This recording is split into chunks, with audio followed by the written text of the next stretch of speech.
What's going on, guys? Firstly, just want to say thank you so much for tuning in for today's episode. I just wanted to start the episode off with a little bit of an introduction.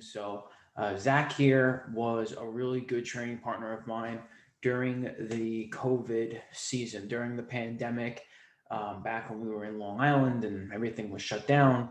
We were able to find a undisclosed location in what we call the black basement, where we were able to get some really good training. And that was a really important time for me because when the pandemic originally started, I wasn't able to really train. And I was going through a lot of other things outside of just training that were really affecting the way that I felt, the way that I thought, the way that I was just carrying myself and living life. And to get that opportunity to train when it wasn't easily accessible was a sacrifice and also something to be grateful for, an opportunity in which we were able to capitalize on. And we trained a lot together, and it was definitely a very special time for all of us. And so I wanted to have Zach on here because I think we're gonna have a really good conversation. And we always had great back and forth competition style rounds. We both have since competed several times, and we're definitely going to jam up about some competition experience and overall just have a great time and have a great conversation. So sit back, relax. If you are out there driving or living your life while listening to this, then we really appreciate it and enjoy the podcast. All right, man. Oy vey. Oy vey, baby. Let's get it going. Yo, What's what's up, good? man? Yo, man, chilling. I'm happy to have a conversation with you, man. The fucking Jewish Bettor, man. Your Instagram profile every time makes me fucking laugh. Like every day, whenever I see you with that filter on and you're just like going off, it fucking kills me. Man, that's all I want to do is bring some joy to people, give them some good advice, try and make some shekels. Yeah, right. So talk. What do we want to start off today's conversation with? You want to talk about some shekels here? Oh yeah, man. We could talk about shekels. We could talk about like the start of like how I got into being the Jewish Bettor and why I'm the Jewish Bettor. So Yeah. I could start off, man. Honestly, I could tell you the whole thing. So I started betting. Originally, I was at a party, right? And there was this guy there, and he would ask me every week. I'd go to like a bar, and I would go to like this person's house after every week, where we would all meet up in the hometown where I grew up. And this guy, he would get me to. He'd say every time, like, play this poker game with us. I'd say, dude, I don't gamble. I'm not into that. You know, the Jew in me didn't want to gamble. I just didn't want to Yeah. give away one single shekel, You don't want to give away any money. any money. I don't want to give away any money. Exactly. So this guy, I'm interested in the girls and stuff, you know, because I like the woman. And I get to the point where the guy keeps asking me. He said, "I'll give you $10, play the game." I played the game. I wound up being every single person, right? And I was hooked, dude. I was hooked. So then I showed up the next week. I won and beat every single person again. And after like 3 or 4 weeks, I was like, dang, dude, I don't really know how to play poker, but I got a knack for this thing. And like it could have been You for never chemistry. played poker once in your life. I'd never played poker, but I knew the rules because as like a young kid growing up in a Jewish household, everybody plays poker. They all gamble. Damn. And I kid you not, I remember my parents used to play for like quarters, dude. They'd have quarters on the table with all their Jewish friends, and they'd put the money in. I swear to God. So I knew what each hand was because I'd always ask them, but they wouldn't let me join in the game because I was just too young, you know. Yeah, So you just love the stereotype, huh? You love your own stereotype, but just exaggerating it. I mean, you know what? The Jewish people know, man, because we all are the same. End of the day, we're all people, but we love what we love, man. It is what it is. Yeah, that's why we need you in our corner, you know? Absolutely. You know, we're all people, and that's the thing. End of the day, if you're a good person and you're doing good things, then it doesn't matter if you're Jewish, Christian, Muslim. It doesn't matter. You're gonna go to and receive your reward from God if you're a good person. That's beautiful, man. That's beautiful. So now how did that start transitioning into like I guess sports betting? Is that what started to come into Okay, it? Like so here's a way that I could really put it. I started off wrestling when I was a kid, a wee kid, right? And I wrestled a lot with my brother. My brother was he was good wrestler. He started in high school, very athletic, strong kid, you know, could lift incredible amounts. So the strength was a real factor. Plus, he's 8 years older than me, so that made a difficult challenge for me as a That's young a kid. role model right there, at least, or someone to push you. Yeah, man. I mean, he beat my ass every day. It was great, But so I started, wrestling as a young kid. I would wrestle with my brother, and I would watch these UFC games, right? I was so interested in the UFC as a kid. I remember, watching Chuck Liddell, Anderson Silva, those guys. I mean, I remember it clear as day. And I realized that, like, I always thought of it as wrestling, when the person's back is on the floor, one, two, three, you're pinned and it's over, right? So when I saw that they were on their back and the match wasn't over, I was like, hey, what's going on here? That caught my attention right there. That caught my attention. I was like, what is this guy on his back doing? Like, I'm used to being in that spot, because that's where my brother, You're he was trying pinned. to get out as fast as you can. Exactly. And it didn't stop after, I was pinned. My brother would beat me up some more. So it was kind of, the same thing. And it was cool, dude. I saw like Lyoto Machida and people like Damian Maya getting submissions off their back and stuff, like Anderson Silva with that sick triangle on like Chael Sonnen. And I was like, dude, this is awesome. So I'd play the games and I'd learn the moves, right? My brother, he beat my ass every day. But I remember there was this one day, right? I might have been like 11, 12 years old. There was this one day where he left his arm hanging out, right? So I put him in a triangle and he got out of it, but then I took his arm and I arm barred him and he said tap. And I ran around the house, dude. I ran all around the house. And is I was this just from watching UFC, not even like actually learning how to do an armbar, right? I had no clue how to do an arm bar. No idea. It I was just love that because I think that there is something to just watching things and like visualizing it or becoming interested in it or at least like mentally engaging with an activity. I think even just that can make you actually apply things to like real life scenarios. absolutely. And like as a kid, especially with that mindset, you don't have all these negative like affirmations in your mind that people give to you. You're like focused. You like see other people do it and you know that you could get it done. Yeah. So You don't have the same doubt when you're a kid. You can just like curiosity, you can just like curiously do anything and you just like do it, right? Try to keep that young mentality like as much as I can, just for the curiosity's sake, not getting stuck in like a bubble. yeah, man, that's what you got to bring it out of you, man. That's what I do with the Jewish Bettor. I act sometimes like a fool, but deep inside, that's me. Yeah, that's just hilarious though. But So so, I'm what but eventually got you started like officially training jujitsu? Was it like okay, so we could continue. This all links together actually. So this is great. This is perfect.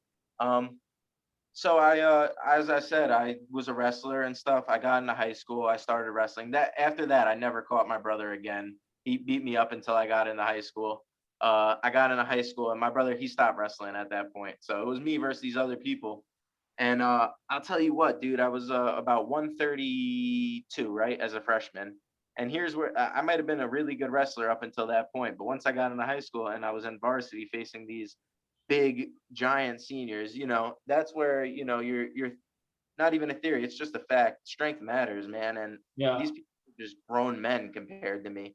And I got my ass beat, dude. I think I lost every single match my freshman year.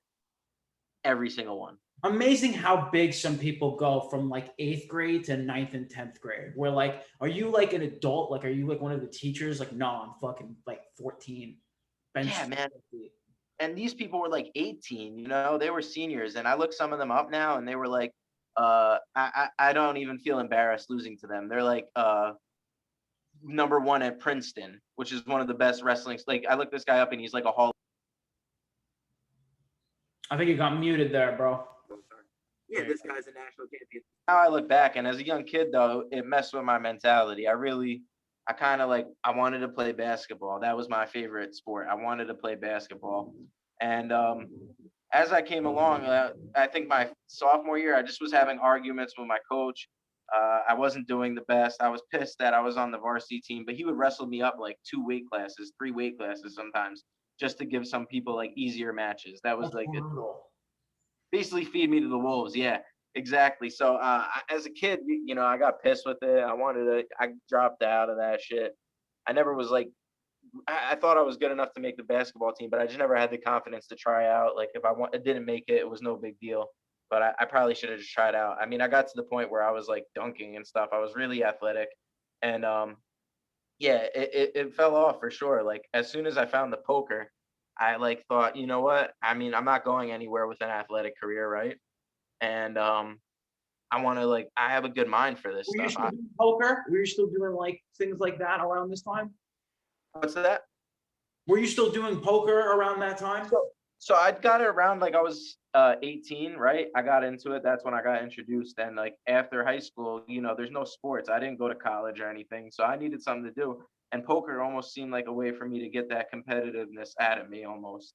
Like I could beat you in a mental game, you know what I mean? Rather than maybe use my body. My Well, body's not gonna last especially for. like for like most guys, especially, but everybody has like a sense of like what, like wanting to challenge ourselves, wanting to better ourselves, wanting to like test where we are in anything, and also too like wanting to like whatever the case is, fuck some people up.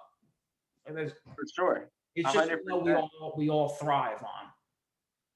We want to fucking Absolute hunt like deer and shit with our bare hands and just get out there like human bros. instinct. Yeah, Man, it's crazy. So, I actually started getting into like online poker because I wanted to test my game versus these people, and I actually wound up the first day I got it $50 into like $1,000. I'm like, dude, I must be really good at this thing, you know. every time you start, hit it Every off. single time, man. And over the years, it evened out. You play with higher skill as you go along, so you realize the game advances as well. I just caught it at a good time for sure, and I'm continuing to get better as I go along. But there's so many things I get involved with now, so it's crazy. But 80 like I started on an 888 poker app. I was doing tournaments. I was winning tournaments, which is like you put up $10 to win X. I literally was using my mom's information to gamble illegally as a kid. And check this out, man. My brother, he did fantasy football, so I got into that too. You see all the commercials, DraftKings, fantasy football. Mhm. So once I turned 21, man, it was like I won money every single football season. I won money off poker. I was basically paying I was going crazy, man. I'm not even gonna lie to you. I was buying things I should have never bought. Mentally, like as a kid, that could really mess with you, man. Like you get that air of confidence for sure. Yeah, So you probably have all this money and you have nowhere. You have nothing. You have nothing that you have to spend it on, right? Like fucking nothing, rent and shit. nothing. And I wasn't mature enough yet either. And I thought to Hey man, myself, I've been there. I've been there. Like early business success and being like, wow, this is like the most amount of money I've ever seen in my life, and you like don't it's even know what to do. it's insane. It's like a high. I've seen it go, and it's happened to me before. So when I introduce people to gambling, like I see it happen to other people too, man. It's crazy, and they win like I've had people start with me and win like $5,000 in their first like 3 weeks, and then they're like they love it, man, so much that they start going off on tangents. Some people, it's like we've never seen that kind of money, so to be able to make it online, it feels good, and like it's almost like cryptocurrency, you know what I mean? But you got to know what you're investing in. You Yeah, have to stay non-emotional, and that's when money can be made off of stuff. and I also think there's a point of investing what you're willing to lose. Absolutely. Some people, I get messages all the time like, "Hey, I lost my like kids' fucking college money," and I'm like, "Hey, dude." They're like, "What play should I do today?" I'm like, None." Go get a job. Absolutely. Play. Absolutely, man. So yeah, I like the basically a few months after I turned 21, like I went through a breakup. I was pissed off. I was depressed. I was getting fat and out of shape too. I had won a bunch of money doing a Borgata poker tournament where the guy paid me $1,000. I took first place. He said he'd been playing for 11 years and never won a trophy. This is my first ever live tournament, and I won the whole thing. Some people have it with that with anything, right? Like just some people have it, and some Yeah, people don't. I was very research, man, and as a kid, especially in poker, people underestimate you. You're 20, like look at this, man. This is a baby face, man. I probably looked younger than this, so and I probably smelled like a lot of pot. So they're like, this kid doesn't know anything. I So, remember. so can you tell me a little bit about some of the research that you were doing? That's very interesting. You weren't just going in blind. So I would watch a lot of poker videos. I'd watch it's very relatable to jiu-jitsu, especially like you have to keep a poker face. Like think about it if you're in a deep heel hook. It's the same thing as a deep bluff. You have to keep a poker face. You know what I mean? So it's really crazy, man, how many relevant like things there are compared from poker to jujitsu. Um, I remember like this there's a lot of videos I would watch, right? And I would look up hand rankings. There's so much info on Google, I think people don't realize, but they just don't know the correct info to look up. There's stuff like ICM, which is like basically a formula in tournaments. Like if the payouts XYZ, you play a certain range of hands. So your opening hands, like say you have ace, king, ace blank, you have a range of hands. And hand range is very important too, because people think it's just whatever hand wins. No, it's if you know what your opponent has, then you could win every time. So I'd focus mainly on figuring out what my opponent has through context clues, through the way they betting, through the type of person they are. It's almost like a research game. You could really get a lot of info just by looking at somebody, what kind of person they're going to be.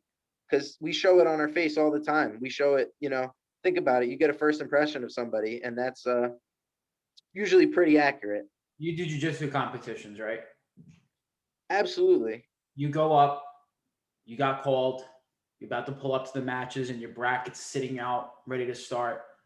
You can look at them and say, okay, this guy's going to be like a guard puller. This guy's going to be a wrestler, like almost right away.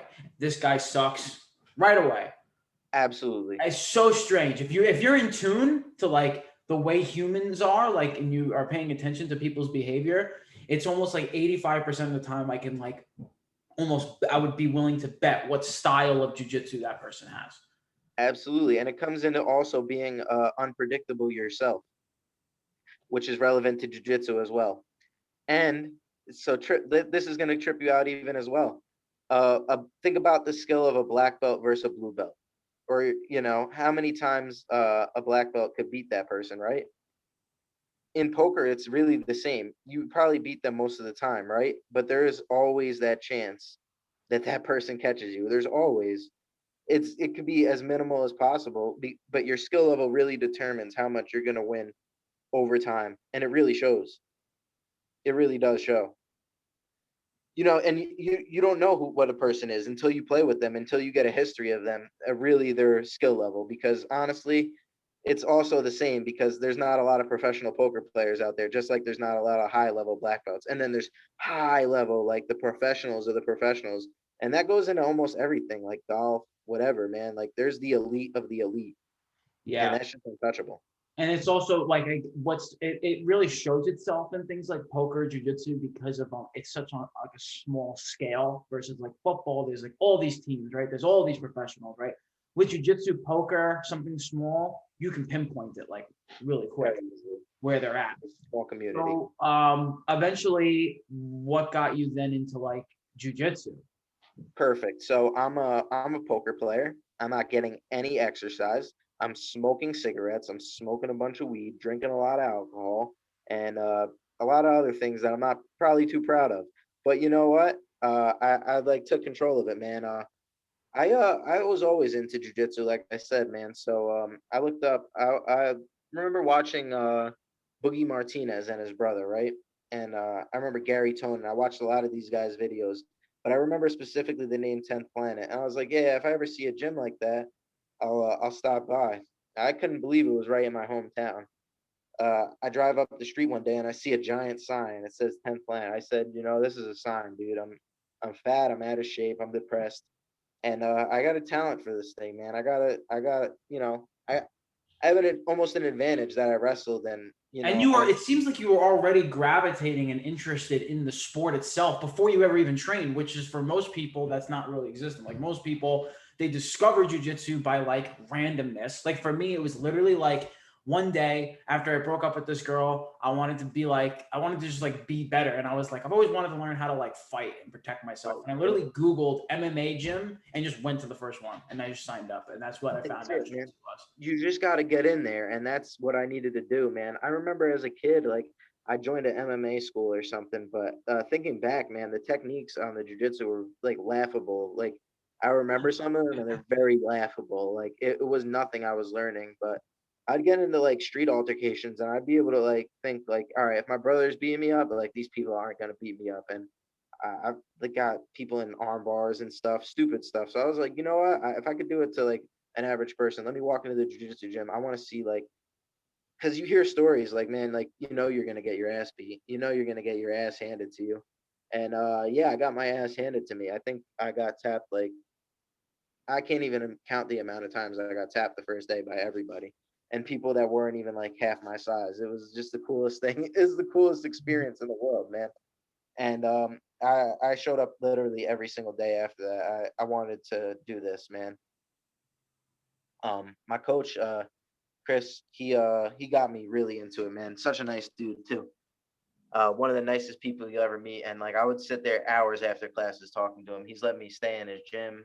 Dude's one of the nicest people you'll meet, and really took me under his wing. So I can't even thank him enough for that. It seems like you really got on the grind, like almost right away, as far as Dude, like trying to learn. so he tells me, right, I wanted to compete. That's because I wanted to avenge these losses I had from wrestling. I wanted to prove to myself that if you give me like a decent rule set where it doesn't end once I'm on my back, like we keep going, I'll sweep you or something. And I like the stuff that I was learning. I didn't know a lot, but he said, yeah, if you want to do this competition, Zach, you got to get to 155 pounds. And what were you? I stepped on the scale. I go back and look at the pictures. I was the most I ever weighed. I was 195 pounds. This was December, and the tournament was in February. So I had to figure out a way how to lose this weight because I was gonna make the tournament. Oh, Uh, yeah. that's a So big drop. yeah, over the next 2 months, I worked as hard as I could to show up every single day, drink as much water as I could, eat as properly as I could, and sure enough, the weight started coming off pretty good. Okay, At a so just to make sure I heard you correctly, you started in December, and then your first tournament was what, 2 months later? February 23rd. I started December 25th, Okay. Wow. So first 2 months, that's and I pretty just well. started. So tell me a little bit about like some of the behavior changes that you did to lose 40 pounds, and then kind of like put that into like what it was like first walking into like the competition. Discipline, bro, and that really helped me for my first competition. The discipline I had to do to cut the weight, and I think it was good for me, man. I like there were certain days where like I ate like very minimal, but for the most part, I got as much nutrients as I could. I had to look up like a lot into diet and things like when to eat my carbs, when to like go into ketosis, when to like how much water I should be drinking, and like at what work rate should I be working out and like what intensity. So a lot of running, a lot of cardio, and a lot of like I would get in the sauna a lot, dude. I would sweat like all the toxins and bullshit out. But I didn't know like diuretics or nothing. Just good diet and exercise. Was there anything that you stopped doing that you felt was really like hindering you as a person? Yes. So I started meditating. That was one of the things that I remember Nice. specifically started helping me. I was That's taking like the ice. best thing anybody can ever do. I believe that entirely. Like that is like the number one habit that everybody should do. Absolutely, and that's why I love watching your videos. So check this out, man. I appreciate you. Yeah, of course. I was eating a lot at night. That was my main problem, and that was one of the things I had to notice. Like, once I start to snack at night, it doesn't stop. I just keep eating and eating and eating, and that's just like I think everybody has that problem, right? I would say everybody that has like because in my I've done so much weight loss stuff and I talk to people and it's really interesting because there's always an ambivalence around it. So like I'll give you an example, right? As I'm talking, let's say I'm talking to somebody, they want to lose like 40, 50 pounds. And I'm trying to go into like what their behavior is so we can focus on getting it changed, right? And it's always the same thing. It's like you believe until you're really faced with it, right? Until you get stepped on the scale and your coach tells you to be 155, you live in this like bullshit world where it's like, I don't really eat that bad. I try to eat like whole foods and stuff. And then I would say, okay, well, what about at night? And they're like, oh, well, yeah, I eat like 4,000 calories at night. And it's like, okay, well, let's work on that first. I don't think it's the snack you had at lunchtime. I don't think it's that. I think it's this. Yeah. It's the late night, man, and that'll do it for you. It's the worst time that you could eat anything because it's right before you go to sleep, also, and in sleep, like you burn the most weight. So, I mean, that's the thing. After that, I started competing up though. Like I didn't really want to keep making 155. It was kind of like a one-time thing. I had a great match, man. I did a finisher sub only. Oh, I went. nice. You started right into a super fight? It wasn't a super fight. It was an open. Oh, okay. A finisher's open and white and blue belt. And I think Brandon was in the division, right? But I didn't have to face him or anything. He was in the division, and Matt and Carlito were also there. And like I rolled with them before, like super nice people were helping me and stuff. I was even trying to hit some of the moves that like they showed me in the match. It was cool, man. And like I knew like it was cool. Just I wanted to avenge my losses from like when I was a kid in wrestling. I knew I was gonna go out there and like just put on a show, right? And like the match starts, we were wrestling and stuff, and like halfway through the match, the dude gets my back, and the guy has my back full hooks. I have no idea what I'm doing, so I get on my hands and knees. I think the ref even thought I tapped. I didn't tap. The guy has like the full rear naked choke in. Guy's like a blue belt, I think, at a Henzo Gracie school, Henzo Gracie, New York. So right off the rip, I'm going up against. Going against like probably like one of the better blue belts in the area. I Yeah. was going up against the killer, so you know what I mean. He's squeezing on my neck, and I'm thinking in my head like I'm not gonna tap out. So I did the only thing that I could think of, and you're gonna laugh here, man. I stood up with him on my back, right, Oh and no. I started to walk into the crowd because my thought process was so much that I didn't want to tap that I thought if I walk into the crowd, they'll stop the match surely and restart it because that's what they do in wrestling. So I thought the ref is gonna stop it. No, the crowd starts pushing me They back. move out, right? They like and they let They it go. started pushing me. They pushed me back onto the mat, and Oh. so then I started going back down, right? And I'm feeling the choke, dude. This is like 30 seconds in now. This guy has my neck, and he's squeezing, dude. It was like it was bad, man. I think he was just like at this point, his arms were gassed because he's squeezing so hard. I got through it, and I remember there's people in the crowd like he's gonna go. He's gonna go to sleep. Like I remember one guy screaming, "He's gonna go to sleep," and I'm like loving it, dude. I love like this was great way to start out, man. Trying to peel the hands, do whatever I can, and you see everybody like there's black belts over there rolling, there's another black belt over there rolling, and they're like mad because nobody's paying attention to them. They're like looking at this crazy guy getting choked out on mat one, this white belt, and like all I thought to my head was, man, I need to hear like some type of time, otherwise I'm gonna go to sleep. And then I heard at that exact moment, I heard one of my coaches say like 30 seconds or something. Stay on. It was like 10 seconds, but it was really like 20. And then time goes by. I get out and it goes to overtime. I wound up like losing because I thought it was three overtimes. It was only one overtime, and the guy got like the better escape Like time. a better time or whatever. Yeah, dude. And I was like, whatever, man. Like the whole place was like clapping, dude. It was a great feeling, man. Like even Matt and Carlito came up to me like after like, yo, you're crazy as hell, man. I don't know what's good with That's you. savage right there. Yo, I definitely want to talk about that crew at some point, and we definitely got to chop it up about the Black Basement because Fuck yeah, man. those were legendary times. How did you Hell yeah. originally meet them? Did you meet them at like 10th Planet or something? Yeah, actually, one of my friends that I was training with brought me there, and it was just me, Matt, him, and another guy. And this is the first time I ever got to roll with anyone outside of my gym. You know what I mean? So like they were super cool about it, man. Because I know they could have like now looking back, they could have whooped my ass. You know what I mean? But it Yeah, was they're, great, they're dude. super good, but also know how to work. Exactly, man. And they were helping me, like answering any questions I needed. It was great, man, dude. Honestly, like I was cool to meet some friends, but I didn't really like get close with them and like talk to them. But we like knew each other. I had them on Facebook. I would talk to them through there, and that's basically how I met them was through that guy. And then at the tournament, they we saw each other again, and they were like, "That's I think when they remembered, like, oh man, this kid's crazy." It maybe just stuck out to them. Yeah. Well, that's why everyone's looking at you guys and not the black belts. Yeah, and then like I said, I was training at the 10th Planet gym, and it shut down because of COVID.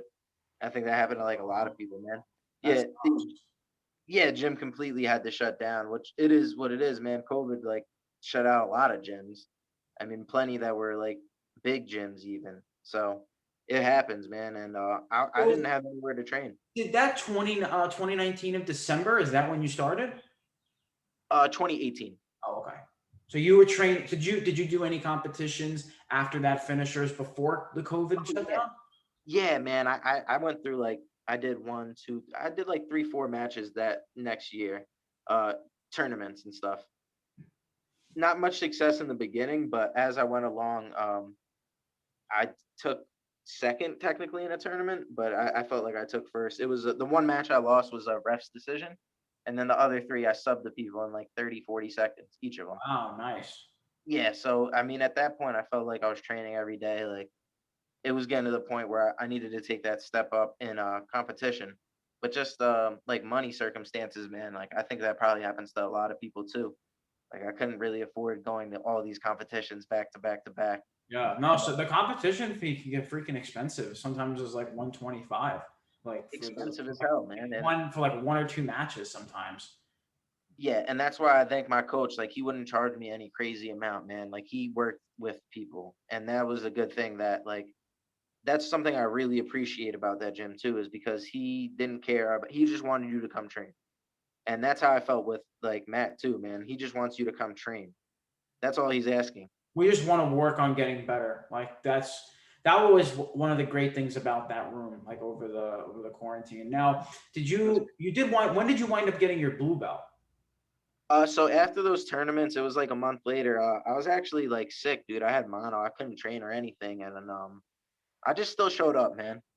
It was like it was a good learning experience for me because I had to You're still watch. watching. Yeah, and I had to break down the moves now rather than actually do them. I had to learn them. I was helping other people with it, like the beginners, and trying to just succeed any way I could, even with like my problem. Because they say like when you have mono, basically your spleen could like explode at any like with any contact. Uh, that's like happened to like people like Sam Darnold and stuff. Wow. Jets quarterback, yeah, like like he had mono, he couldn't play because for like 7, 8 weeks, man, even longer sometimes. So I had to take like 3 months off almost. It was crazy, man, and getting back into shape was really rough. So like once I got my blue belt after those tournaments, I didn't really get to compete for like another year or so. Honestly, until just recently, I just started competing again. You got the blue belt before mono. Oh, it was after, man. It was basically like after I got it during that period where I couldn't train due to the contact thing. Hmm. And my coach said, like, you're showing up, you're doing good in competitions. Like, I think you earned this, man. And it was a great moment, man. I fucking appreciated it Yeah. because it What kind was of that feeling like? it was great, man, because it was a lot of tough times, like cutting the weight, like starting. Like there was a lot of points where I could have said, nah, I don't want to do this, or I could have just been lazy. I could have not showed up to that class. I could have not put a 20-pound sandbag on my back in 80-degree weather and run up and down the hill. Like he had us working, man. And it's like when you go through like tough stuff like that with people, man, it could build a bond, man. You get Hmm. close with them. So it sucked, man. I was really fucking beat when like that gym had to shut down, man. COVID was like fucking everything up. I got fired from my job, and I wanted to make money, man, and I wanted to train jujitsu without having to worry about it. And that's when I got bought over there, right? I got two there, and my friend actually bought the same friend that introduced me to them bought me there, and he never came Oh back. yeah. Oh okay. He never came back after the first day. So it was basically like he dropped me off there, and Okay. that's why the joke is I'm a 10th planet spy. Oh, now it makes sense. Okay. Wow, you got brought there, and what was that first session like over there? So I was really interested in like the Lachlan Giles stuff at that point. So I had like nobody to train with at that point.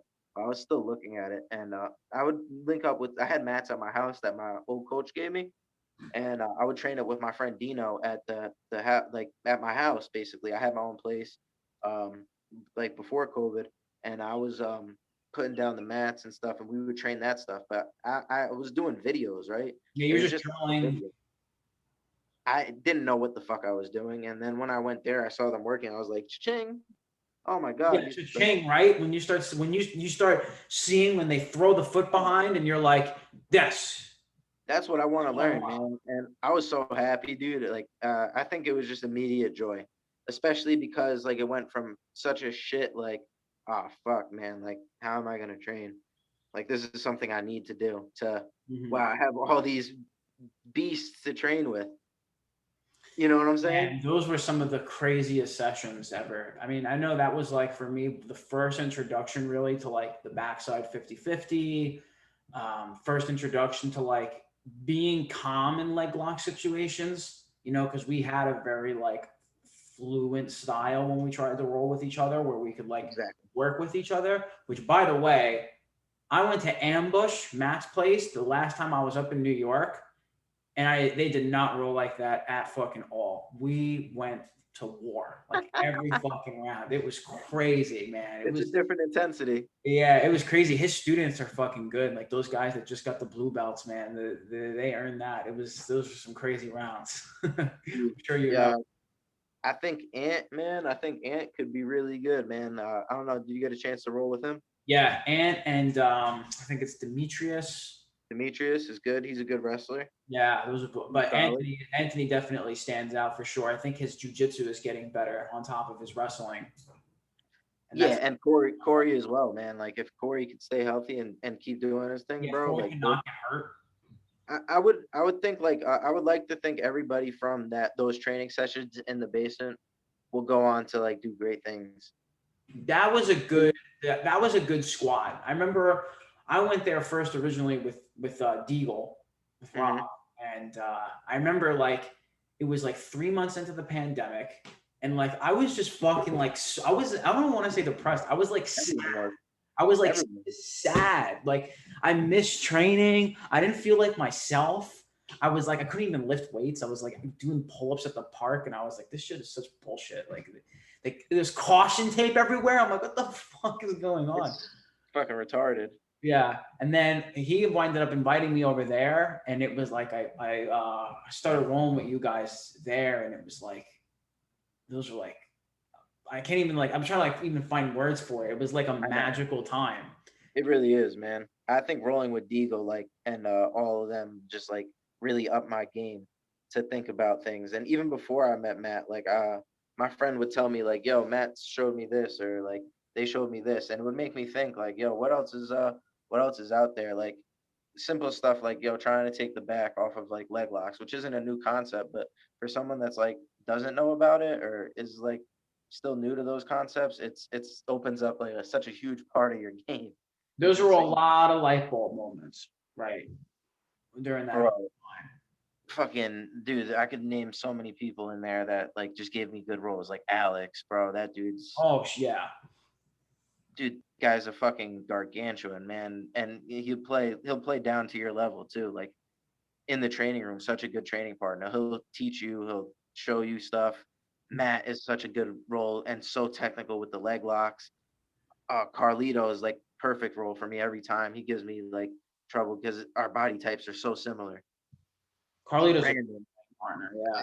I really like that environment, especially like not just technique and stuff aside. I think there's something about personality. the personality, the attitude of the room, the non-fear of like, oh, I hope I don't show you something and then you go show other people. Like there Nope. none of that, man. Like everyone just wanted to share technique. Everyone wanted to just improve.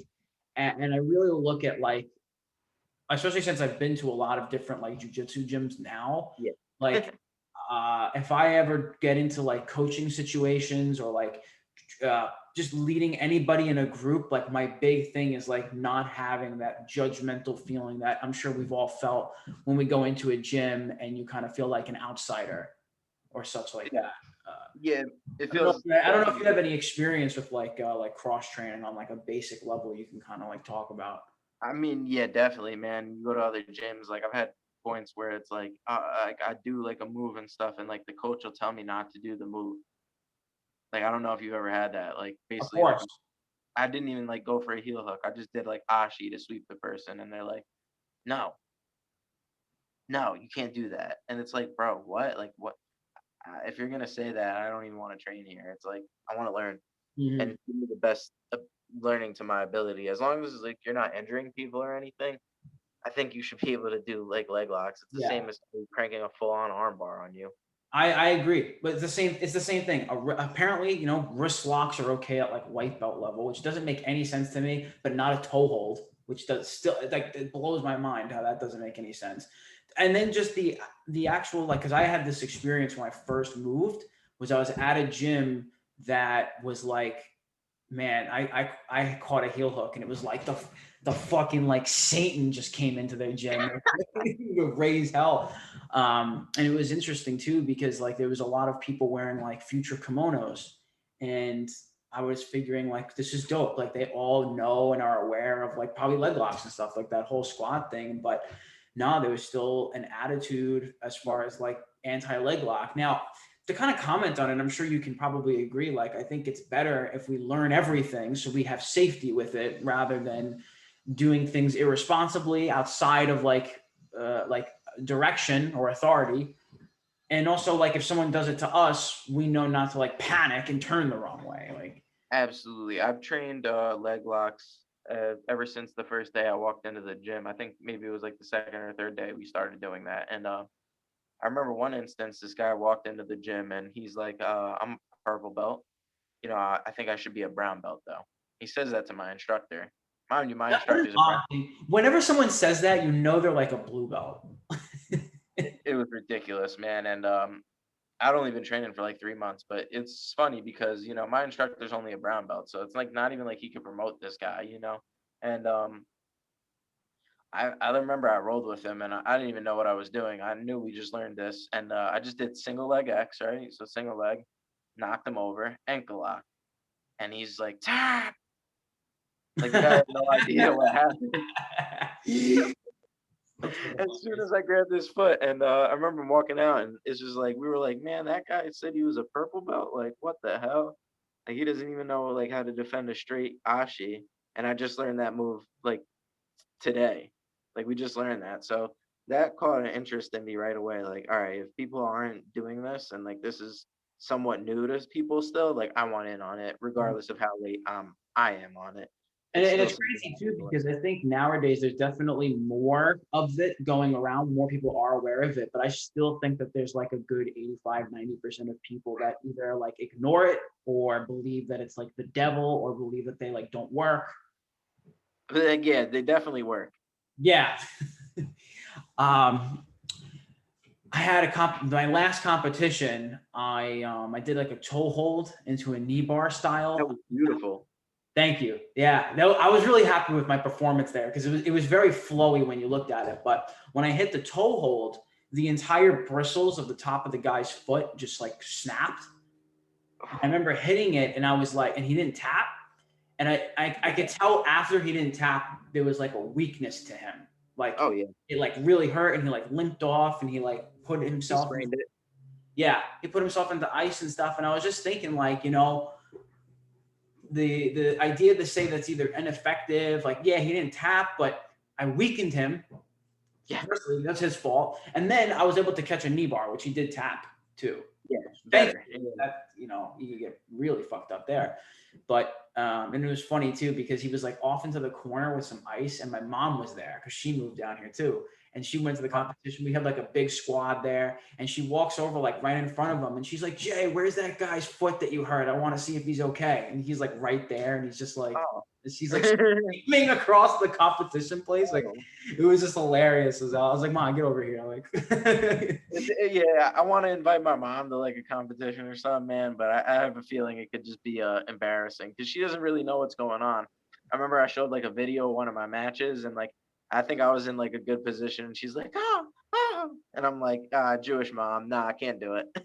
dude, she was at one other competition, and it was totally it was kind of embarrassing both times, really, because it's like the entire time as I'm rolling, I just hear like get him, get him, get him, like, and I'm just like, you're stressing me I'm out. trying.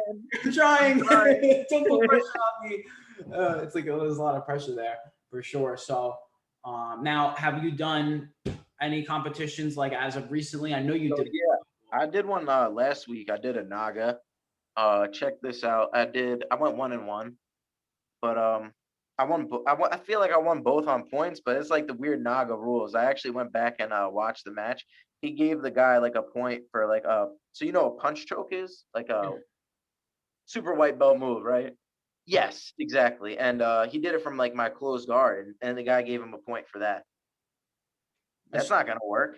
That's not a submission. Man, So I mean, some refs are just unbelievable. So check this out, man. I probably shouldn't have done this. Bad idea, but like as a competitor, man, I feel like especially I think I was doing intermediate at that point. Like heel hooks are allowed. Anything could happen. Like Yeah. so, yeah. I looked up at one point to look at him because like, and he's not looking at the match. So I said, "Hey, dude, like you got to pay attention." And after that, I think I had 2 points, right? And then for the same submission attempts that I was doing, like I guess I have a guillotine. He fights my hands, right? That should be a point for me. And he just stopped giving the point. He literally would shake his head no, and he just wouldn't give me points. And at the end of the match, like kid grabs my arm from like guard again, and he like gives him a point for a Kimura. I'm like, all right, whatever, guy. I made sure the next match, like I completely dominated the guy. I mean, totally to the point where it was like no question. It highlights the point of like how important it is to get the submission. For sure, No dude. And question that you're honestly, gonna win if they submit.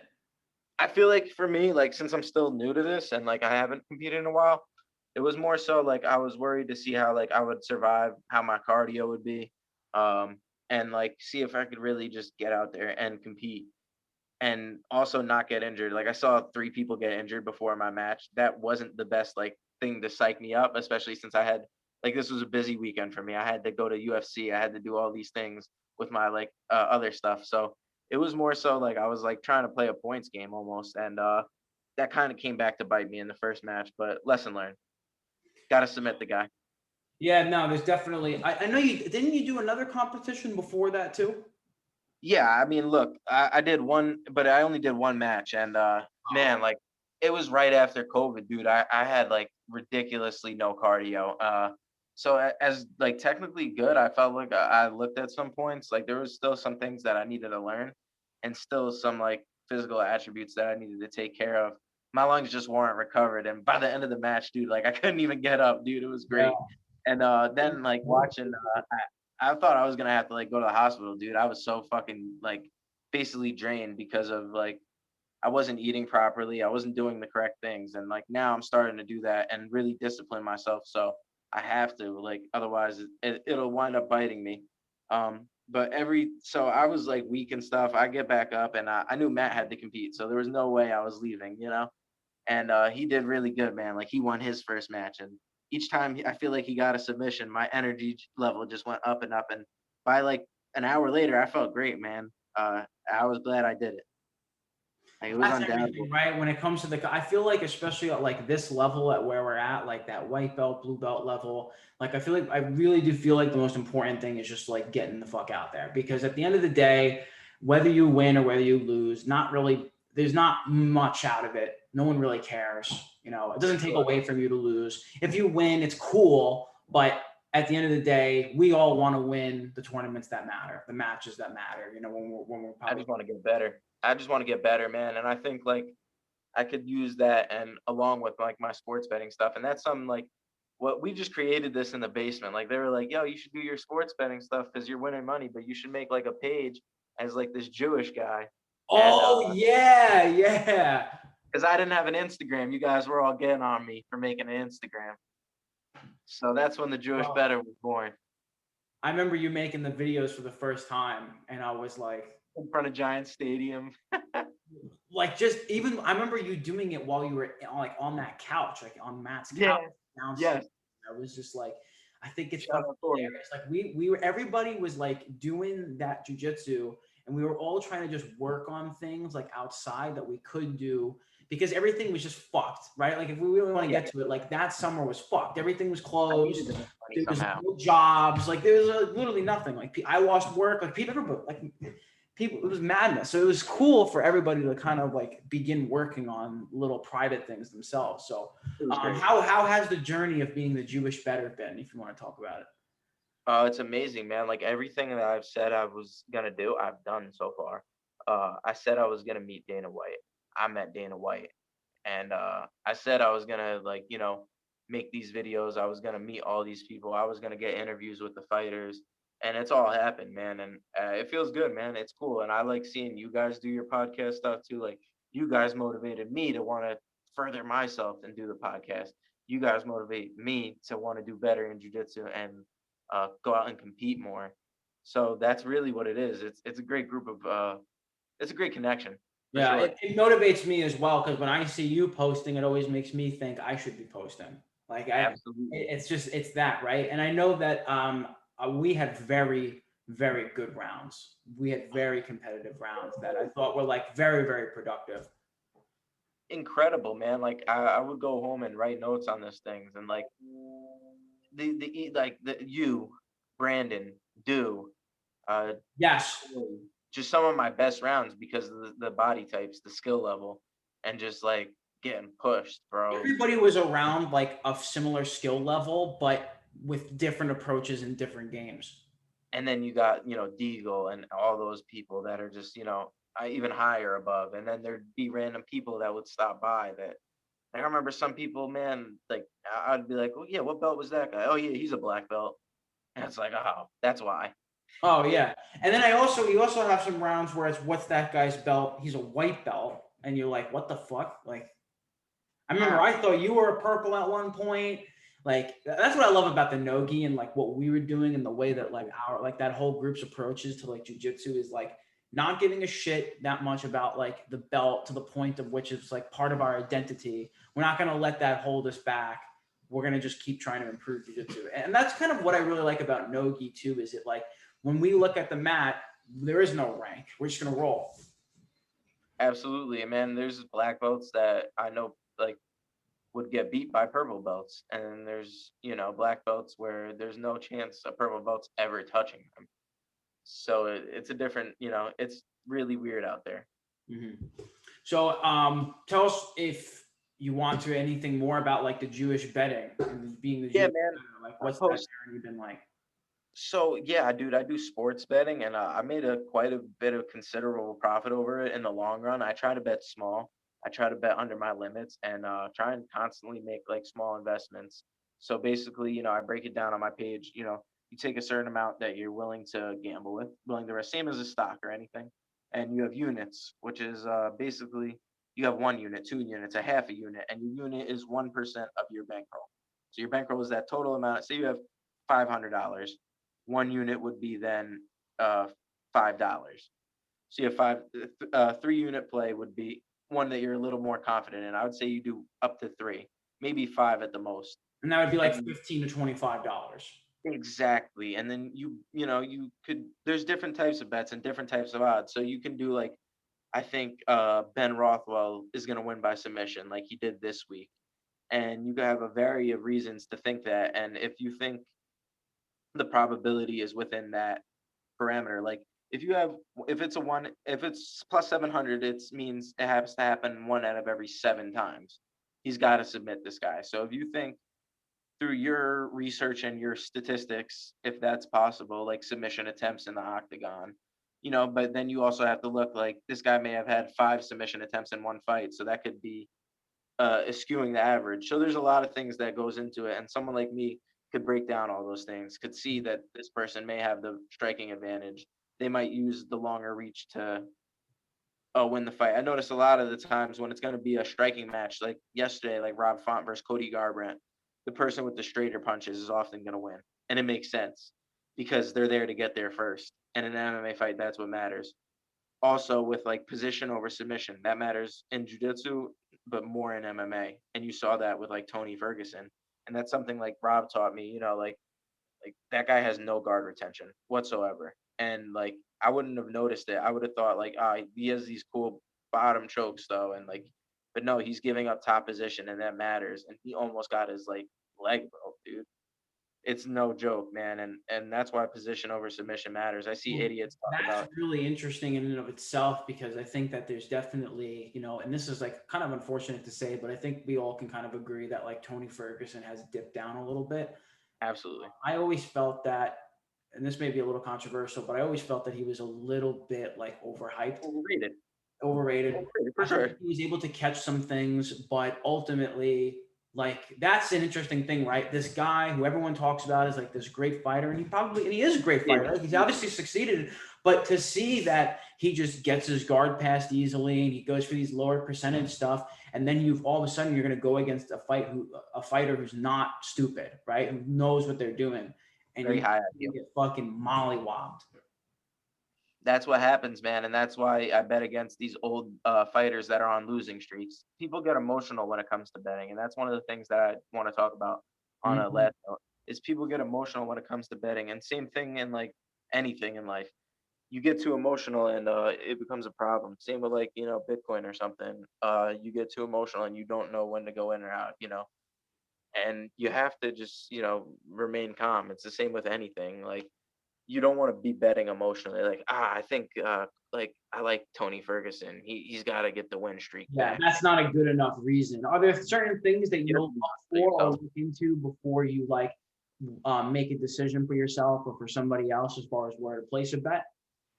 Yeah, man, you got to look at the odds and you got to look at the probability. Like I said, like when I saw Bernil Dariush at minus 165, so that's you have to put up 165 to win 100.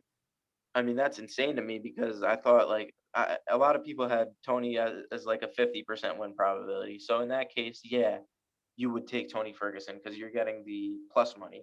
So, when you put money on him, you're getting X amount, but that doesn't always matter. You want implied probability. I thought Bernil's chances of winning this fight was like a 85% almost, barring Tony catching like a even more, like 90%, because like it was barring Tony catching a sub, and I didn't see him catching a sub on him.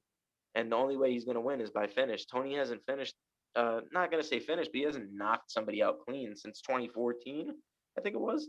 And that's not good, man. He TKOs people like how like he did versus Anthony Pettis when Pettis broke his hand. You look like that might have not gotten any better for him, but the end of the fact is Pettis lost the fight. He was winning round one. He dropped Ferguson, and Ferguson does like that weird roll. It's like Mhm. you got to take all these things into account, not be emotional. You can't have favorite fighters in this because Tony Ferguson would be one of my favorite fighters, but knowledgeably, I had to tell myself that he's gonna get shitted on this way. Yeah, that's a really good point. Who's on your radar now as far as like the type of people that you want to bet on? Barnil Dariush is a great fighter to bet on. I think he's smart. I think he always gets the job done. Caitlin Shikagian by decision's always a great fight because she's so smart. She's not gonna submit the person like all the time because her offensive jujitsu isn't the best, but she's in the room like with killers, so her defensive jujitsu is just incredible. You're not gonna submit her. I actually got a chance to train with her the last time I was up in New York because she was over at Sarah's, and I trained with Seminari Kyle in wrestling. He used to do wrestling classes at the MMA gym I used to train at, so I'm definitely aware that obviously that's probably gonna get a little bit over to her. And obviously we watch her fights and she fucks people up. When I Yeah, trained with her, I was very impressed with her skill. Like obviously, like there's a big size discrepancy and there's a male versus female thing, yes. but her technique, her movement, even her strength just felt really That's why she's so focused, good. very focused individual. Exactly. And she's just, smart fighters, man. I always like the smart fighter, not the brawler. I want the person who's going to get the job done, knows what they need to do. And that's what Bernil did, man. He took him down. He looked good on the feet, but he knew my chance to take the least damage here is to get this fight to the ground and lay on top of Tony Ferguson and throw ground and pound. I didn't even know who that was. I was like, who's Yeah. this random guy going? And when he started just fucking him up, I was like, oh shit, this guy is good. Okay. Yeah. And his, black belt level. Yeah. You got to know and respect these people, and at the same time like it's hard, man, because like I get a lot of like love from these people, like like, and then maybe one day I have to bet against them and they might see that, so it gets a little awkward sometimes, but like end of the day, I'm the Jewish bettor. I got to give the people what they want to know who I think to bet on, what my reasoning is, and I try to do that the best and just From the promote most good. logical standpoint as well. I think it's very important as like if you want to do anything as competition or as a competitor to just be able to look at things logically. Like if I was to have a match and people were even I knew were to bet against me, you know, I'm taking the chance to be out there and be a competitor, and that's going to be okay. And like you kind of have to be funny about it, right? Like I see you fucks, I'm gonna make y'all lose money. Like, I think that Exactly. there's a big thing as far as like with anything like sports and betting, whatever, is just like at the end of the day, like have a good time with it, right? And not take For it. sure. That's what I tell people all the time. It's just becoming you see now, it's just becoming such a huge thing and a huge part of sports. You even look now and you could bet on jujitsu matches. You That's can awesome. legitimately. So yeah, I was able to bet on like Alex and Matt and all them on like this app Fight to Win. They have it, and you could bet on like the finishers this time, dude. Even the finishers event, you could bet on it. So I think it's becoming like a really relevant part, and all the worlds are connecting together. They need a face, right? You can't have these people that never have been in a gym in their life, and that's the people that you see on YouTube all the time, and they're trying to give out their info on these fights. Then you can't have the ESPN analyst that doesn't know anything, and you can't just have the betting guy because they might like I said, they might have never even thrown a punch or known how to throw a punch. So you Yeah. need a mixture of it, and I feel like I'm a good mixture of all that. I got a funny character. I think Yeah. somebody's gonna pick me up eventually, and you're gonna see the Jewish Bettor a lot more often. That's awesome. I think I'm gonna get back in contact with Dana. We gotta Yeah. talk about And you obviously have skills, so it's easier to recognize when when you're actually it. involved in the sport. So, as we wrap up the hour here too, like what are some of your goals? If you have any, like if you have anything specific with the Jewish Bettor to get out there, competition, like what's next for you? Absolutely. So my thing is, I want to do a competition like every single chance I get. Like this weekend, if there's a competition, I'm gonna do it. If there's a next weekend, there's a competition, I'm doing it, and I'm like not gonna stop training. And I'm also like gonna start repping things a lot more. That's like one of the things that I think is very important is just rep these moves repetitiously over and over and over and again until like competing and repping the moves becomes like breathing to me. And then that's gonna also help me like with my Jewish Bettor stuff too. But focusing on that, and then also like I want to help people make money. I want to show people that sports betting is profitable, and follow me at the Jewish Bettor at Jewish Bettor. You put Jewish Bettor Bettor on Instagram. I'm gonna be also doing a show with R&B singer Anthony David. You can look him up. He's got songs with people like Questlove, David Banner, and I'm gonna be doing like an MMA show, like headline style, with him every week. And Oh, we're just gonna talk about the headlines, dude. And even then, I could give some of my insight on the betting, but I'm sticking to straight UFC. They're sponsored by DraftKings. Like I said, I think they need a face, and I think the Jewish Bettor is the face. dude, let's see it, man. I love it. You're on the grind too. You're very consistent. I think it could definitely be. So let's go ahead and follow Jewish Bettor, guys. Let's make that money. Make that money. And man, I'm also trying to get my strength up there, man. That's one of the things I've been focusing on mainly. Trying to get my strength up, trying to eat properly, and it's definitely making a difference, dude. I feel like a lot more energized. I did not gas at the competition. I was not sore the next day. I felt like I could literally go again, and I've never felt like that after a competition. What's your routine been like with working out? So a lot of calisthenics, but I also been lifting. I've been benching. I've been doing curls, even the cardio. So I'm trying to keep it around 170, and like I think that's a good competition weight for me. But I Yeah. also want to be cut, man, You like want to be a cut super cut, 170. You want to be like a fit 170. Yeah. strong. I just want to be strong for my weight class because some of these people, you look at them and they're huge at compare at 170. Man, some of these people look huge. I usually try to compete at 170. That's usually like my That's a good favorite. weight class. That's a great weight My class. favorite weight class. I've recently done kettlebells and been getting into like some kettlebell stuff, man. Dude, And that's that's awesome. fun. If you ever get a hand on a kettlebell, I think that's like a good fitness tool as an athlete in grappling for sure. Yeah, It's it fun definitely stretch because the it's nice to shoulders. like, keep your shoulders safe for sure. And I think that it was nice because you can bang out a lot of strength and a lot of conditioning in a very short period of time. So if you ever Yes, kettlebell, you gotta try that shit, man. It's for fun. sure, dude. I'm excited, man. A lot of good things coming. I want to go train at Holy Grail in Texas. While I'm down here, I want to go to Deagle's doing a seminar June 19th. So I'll see him in at Henzo Gracie Austin. That's That's gonna fun be stuff. dope. And I just plan on traveling, man. And I plan on going all over the place. Maybe linking up with Bard, getting in the bus, and doing some competitions, man.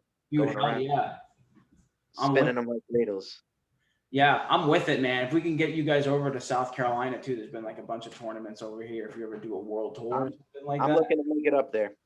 Yeah. How I'm is it? looking to make How it up is it in there. the South now? How long have you been out in New York, New Jersey area for? So it's been like like a month now, and yeah, no, it's definitely different. Like all the gyms are open, and everyone's like super cool about COVID and stuff. So I don't know how long I'm gonna stay down here, but I plan on doing a lot of traveling, brother.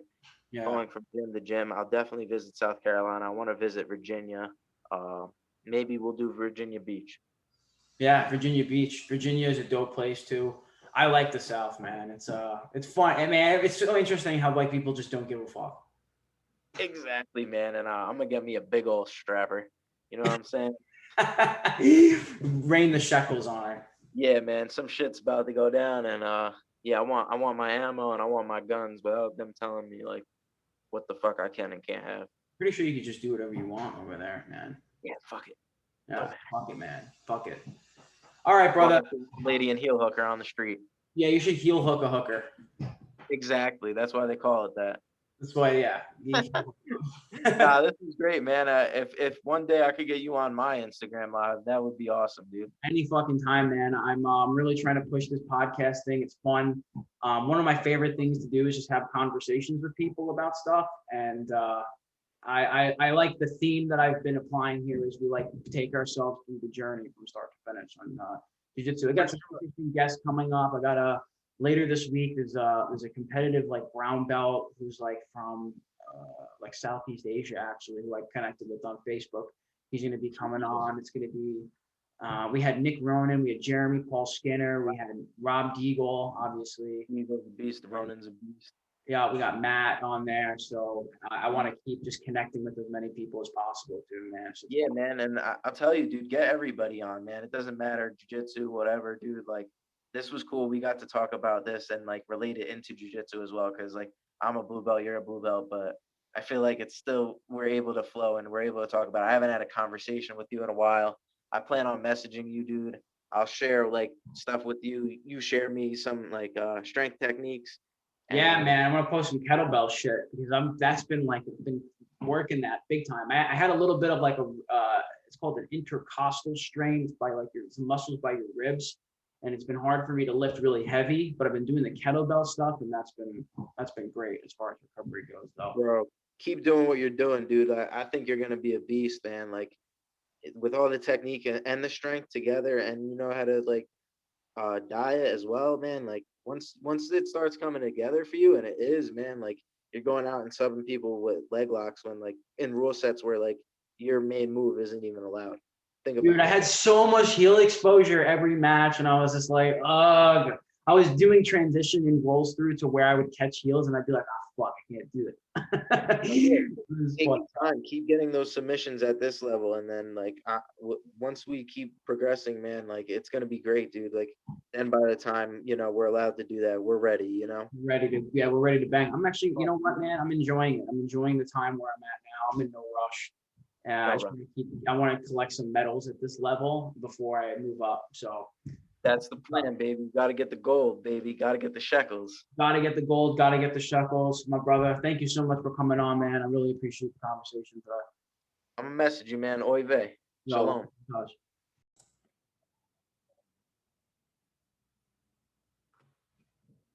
Bro, you got to get your shit together.